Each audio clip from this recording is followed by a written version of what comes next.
everyone, and welcome back to the Better Advertising with Better Media podcast. Today, I'm incredibly excited to have a returning guest on the podcast, Dexy Tomko, one and only LinkedIn influencer, creative brand builder, AI experts. Day, we have worked together for almost 5 years now, I feel like. And it's been insane. We've seen so much innovation in the space. We've obviously had you on the podcast already to talk about, how should brands be thinking about creative optimization, PDP optimization in general? If you haven't had a chance to check out that episode, I highly recommend you go back to it.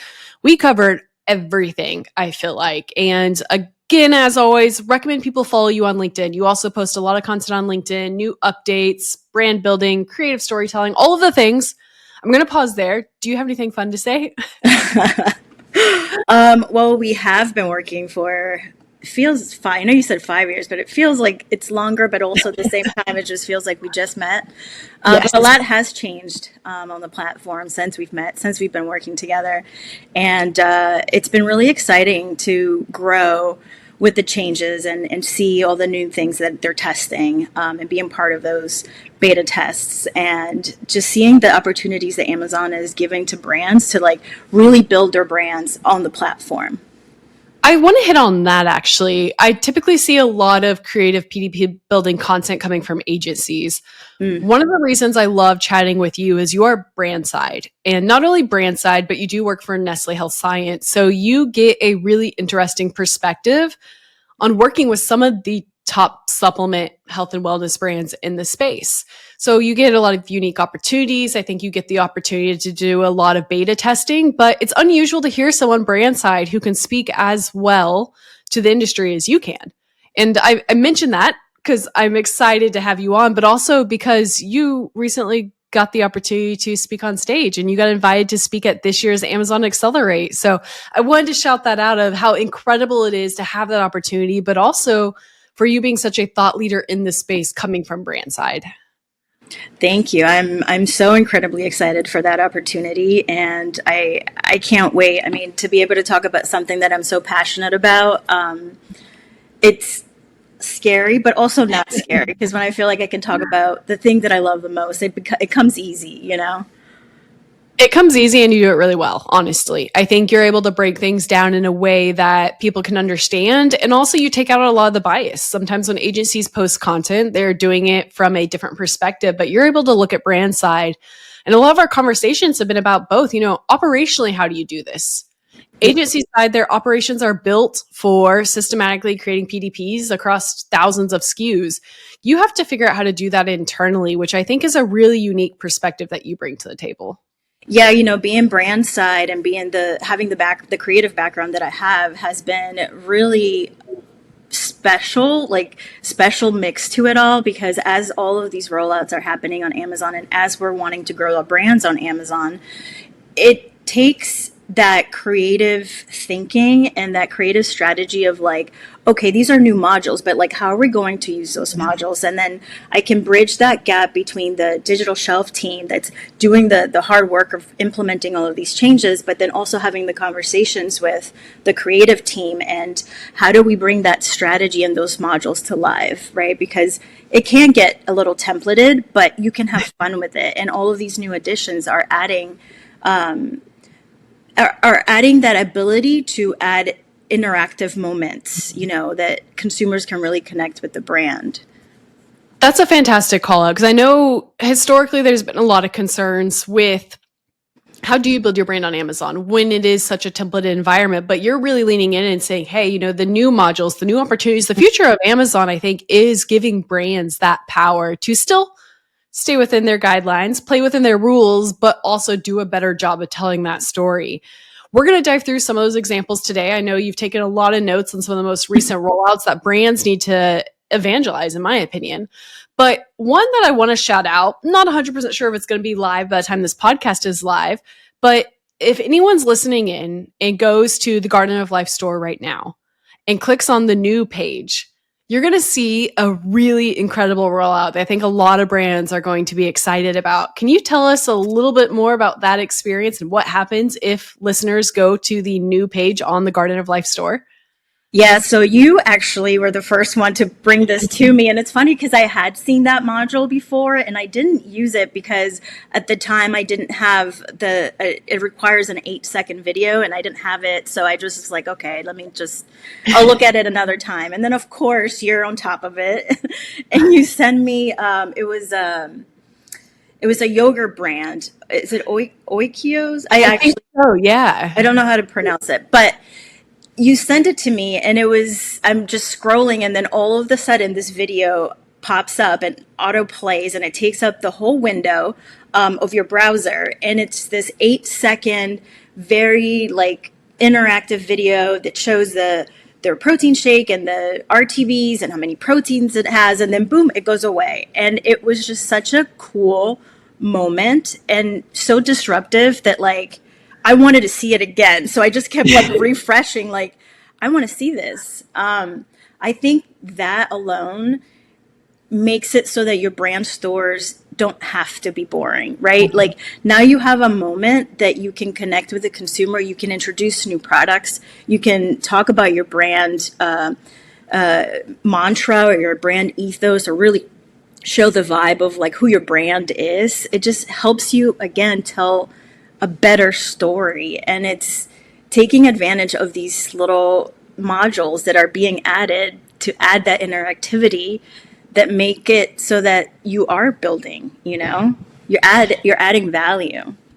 I love that you called out aligning it kind of with your brand values. A lot of people jump on the new opportunities and run them just to run them. You mentioned you didn't have the right video for that slot at the time, so you didn't force it.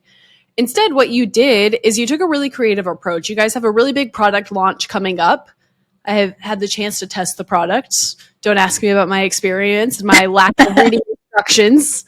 For those listening in, the instructions were supposed to be like 1 tablespoon of this new product. And I just did a whole swig, which was a lot of vitamins and supplements. I think I did a month's worth of vitamins. You are health.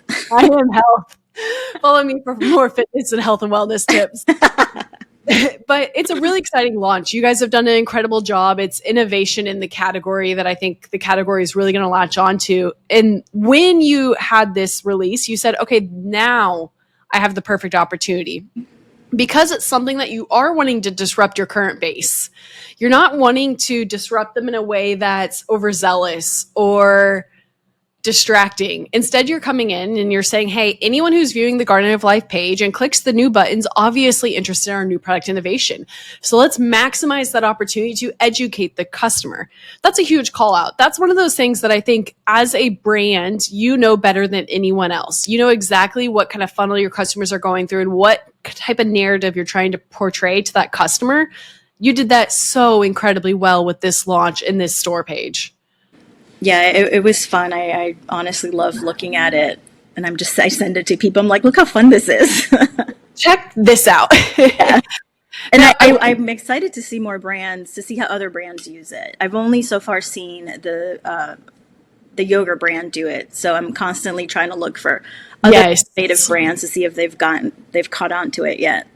Absolutely. It's one of those first mover advantages. If you can, convert your current base into this new product, that's a huge opportunity. And it's not a pay to play slot. It's not something driven by Amazon advertising. It really gives you a curated edge. And what's also interesting is that you mentioned the agency and brand side. Being brand side, I am so invested in the brand and helping the brand grow. So being up to date with all these new things that are being added, because Amazon is always adding things. Like, I think that is such a high priority for me to just kind of be on top of what's new, how can we use this, how can we stand out from competitors.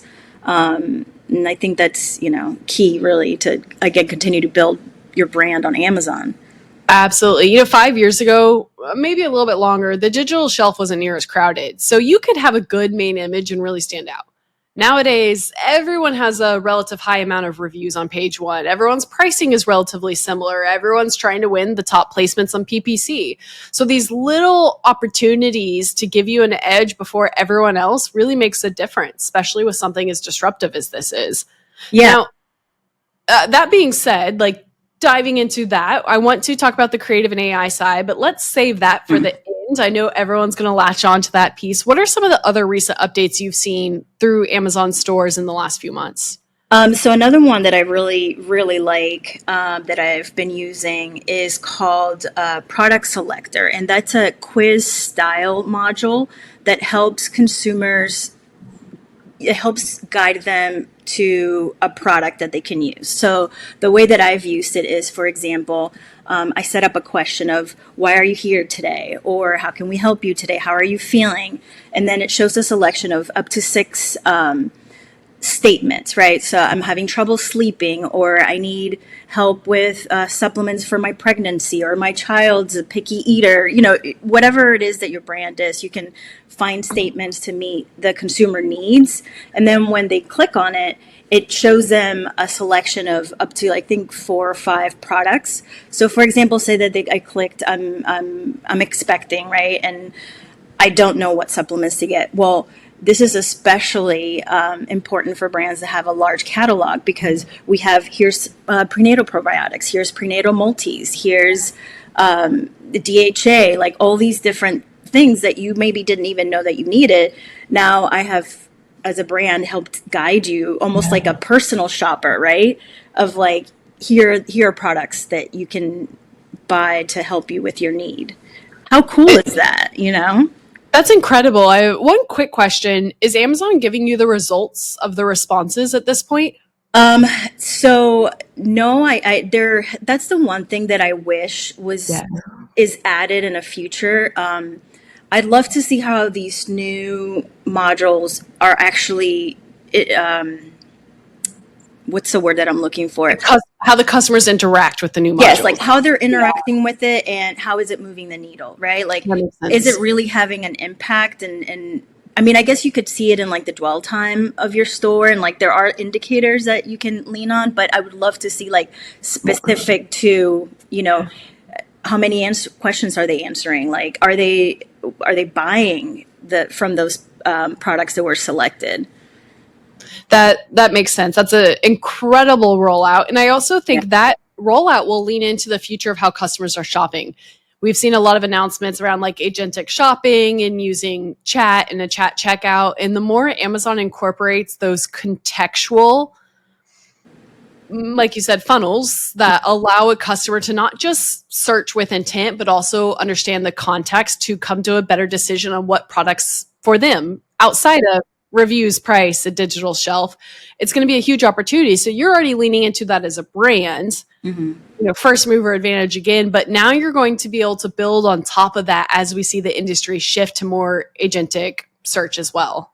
Yeah. And like, I could see a future where Rufus could take over that portion, right? Like Rufus hasn't been really introduced to the brand store yet. Like that would be a really cool, I will be sending this episode to Amazon leadership, because I think they've given lots of incredible recommendations and feedback on all of the new rollouts. And I will test all of the things. Yes, that. Now, what else have you seen kind of rolled out? Another one that was recently added, it's called Branded Recipes. And now I actually think this one might be going through some technical issues at the moment. I have not seen these. Yeah, a little bit. I will also say this one's kind of tough on the back end to introduce it, but Branded Recipes. So in the past, how we have handled our recipes page on Amazon is we just have an image with written out ingredients and directions, and then maybe another image next to it with the photo of the recipe and then your product in it, and then you made that a shoppable image, and that's as far as interaction that you could get. Well, with this new module, you can actually make every single ingredient in your recipe shoppable. You can literally add it to cart right then and there, and you can also select specific brands that you want to add. So say that like you only want to add organic brands. You can even exclude certain brands that you don't want associated with your brand. But think about the value that that's adding to a consumer, right? Like, I'm not just selling you a protein powder. Now I'm selling you this delicious recipe, and you don't even have to think about, oh man, I got to go to the store and like add all of these things. No, you can just literally either add each individual ingredient to cart or add all ingredients to cart, and it gets delivered to you through Fresh or Whole Wow. Foods. That's incredible. And that's one where I think people can get really creative on. Think a bigger picture, working with an influencer. You all had an incredible, tasty live that you all did a few years ago. And I think the influencers were actually taking the tasty creamy and building a protein shake out of it. If you could have gotten other brands to now co-sponsor or co-partner from a recipe perspective, that's a huge opportunity because now you can all use evangelism or influencers off platform, drive them to your recipe page, and then everyone kind of benefits from that traffic, but it's still directly on Amazon. So you have the ease of checkout and the customer experience that customers love with the brand perspective of being able to have fantastic partnerships and external validation. Yeah, absolutely. And that leads to the next one that is the newest one that they've added, which is live shopping. So it doesn't allow you yet to upload a video, but if you have done Amazon Lives in the past, you can access those videos. So like the one that you mentioned, are tasty with the creamy protein. For some reason, I don't have access to that one, so I'm not quite sure like which ones get saved. But it essentially adds a module to your brand store of this like QVC style shopping, right? So like you're seeing two influencers talking, or a single influencer making, a protein shake with your product, and right next to it there's a carousel of all of your products that they can add right there. And like you said, if you have partnership with other brands, then like their products would also be included in that carousel. And again, this module, like you start to see the pattern between all of this. Like Amazon really is wanting brands to create an experience, and not only is that really helping brands, but strategically, like it's helping Amazon keep consumers on their platform and not off platform, right? It's really starting to mimic brands' DTC websites and just making them so interactive and just adding so much more value than just listing your products, I love it. Amazon's tried to lead into social commerce a few different ways. The Inspire rollout, the Amazon Post rollout, and they didn't do it incredibly well, or they struggled to come up with their own social commerce. So as mentioned, they're kind of just replicating what others are doing, which is fantastic. And I think another good example of this that I think relates to how brands should think about this is I was watching the new episode of The Summer I Turned Pretty yesterday. So I got served an Amazon Prime commercial, and I believe it was a supplement company, but they had taken a piece of UGC directly from Instagram, TikTok, and they put it into their TV video. And I was actually really surprised because when I looked up, it almost looked like I was scrolling platform. Like that is the aesthetic of it. And then they paused, zoomed out to your regular commercial, had all of your call outs and your benefits, and then moved on. And I was like, wow, I've never seen that format being ran, but it goes into your kind of exact comment of Amazon's trying to maximize the opportunity that everyone else is leaning into from a social commerce perspective. How are customers shopping? They're leaning into UGC, they're leaning into influencers and live. So being able to put that directly on your brand store is probably a pretty good opportunity to, capture eyeballs, but also just lean into how others are shopping off platform. Yeah, I'm really excited to see what other additions that they have to try to mimic like those social platforms. I am still very sad that Posts is gone. I was such a big believer in it. I really was as well. Yeah. But even like, think of when you go to a DTC website, a lot of times you'll see, a module that scrolls through your Instagram. I could very easily see that being an addition to. Nice. This is the value of working from home. I mean, yes. We have maintenance. We have maintenance come in. We have maintenance there. We have Kai in the background. Big shout out to Kai. He does his own LinkedIn posting in a different realm. So if you're here and listening and need help with recruiting, go check out Kai while we're here. Working from home is, I'll never give it up. I absolutely love it. But it does come with its certain, It does. I mean, I was telling you that I was on a call this morning and my cat decided to full on attack my microphone and took a big chunk out of it. So I was like, well, we're rolling with this at this point. I'm actually very sad that Luna didn't make an appearance. Luna's sleeping. She did all of her working this morning. I think she was on my LinkedIn video I posted earlier, as per usual. Well, I love everything that we've mentioned here. I think it was just, direct value for brands to lean into. I think the last thing that I would really hit on is An area I see brands struggle with is they just don't have the right team members or resources to maximize on this. So prioritization is really important. But I would also say leaning into the tools that Amazon's providing you. I think one of the comments you had earlier is the store page pop-up required an 8-second video that you didn't necessarily have at that time.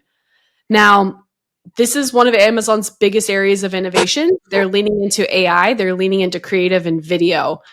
You were able to finally take advantage of this opportunity because you leaned into AI. Can you give, a quick little pro tip or bonus for the listeners here who maybe don't have the resources to get everything up and running, or the creatives? What should they do?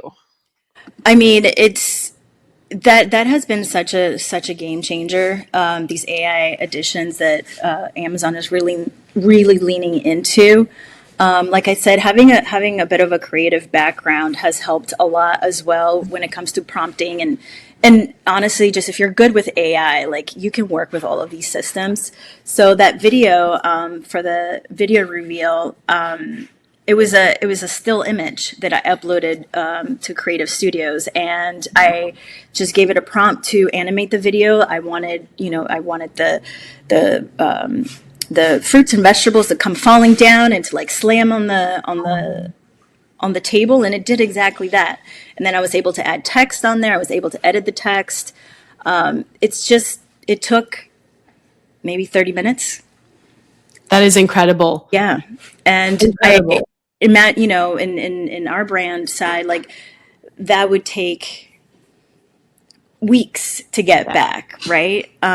So it just gives big brands like us that aren't known for, moving quick, that it gives us that ability to take advantage and get to market quick, right? And use these tools and be the first ones to use them, It's incredible. I mean, it's the perfect use case. And I think on that note, you're again speaking at Accelerate. You're speaking about a lot of these things on stage. I'm speaking about the new AI rollouts. So something that we should probably collaborate on right now or in the next few weeks is, a formal guide of here are the best ways to use it. Because your output of that's fantastic. You're able to implement immediately. And I always get feedback from people saying it's not that good. And my question is it bad, or are your prompts just not good? Because it does take a lot of time. You have to work with it. It does. And it's just about coming back and reiterating and just fine tuning exactly what you need. I will say that it depends also on your brand, right? Like if you have glasses, for example, you're like, this is a lot easier for like AI to replicate, and you can create some incredible videos, right? Now, when you're talking about supplements where you have to be very specific about the label, there's room for improvement there. But my goodness, by and large, like what an amazing tool to have, right? And when it's something that's like quick moving, 8 seconds, does it have to be perfect? No. Are you going to catch it? No. Like it's okay. So it's very exciting to see where it's going and how brands are going to start using it. It is. And I've reiterated this philosophy across all my most recent podcasts. It's progress over perfection. Absolutely. And again, we weren't having this conversation 6 months ago, right? So what is 6 months from now going to look like? Yeah. It's incredible. It's the area that we have chosen to live our careers out in is incredible. And there's so much innovation that, like you said, there's no telling. This is why Day is hopping on the podcast as one of the first few repeat customers we've had, because she has done an incredible job of keeping up and keeping pulse on the industry when a lot of others can't keep up with it. Thank you. I think it's one of my favorite things about Amazon is that it's not boring. It's never going to be boring. They're always trying to innovate in one way or another. And really, the best thing the brands can do is just take advantage and participate. And they love working with brands that, want to test things out. And what a cool opportunity it is to have that. Couldn't agree more. Well, on that note, again, take the opportunity, go follow Daxi on LinkedIn. You will see her shared across the BTR page pretty frequently and many other places, because she is always posting about all the new rollouts and kind of driving a lot of information like this. And as always, let us know if you have any questions or new topics to listen to. And thank you so much for joining us, Day. Thank you so much for having me. I always love chatting with you, but especially we can geek out about creative and AI any day. So Any I'm really day. excited for Accelerate and getting to have those conversations deeply with other brands. Absolutely.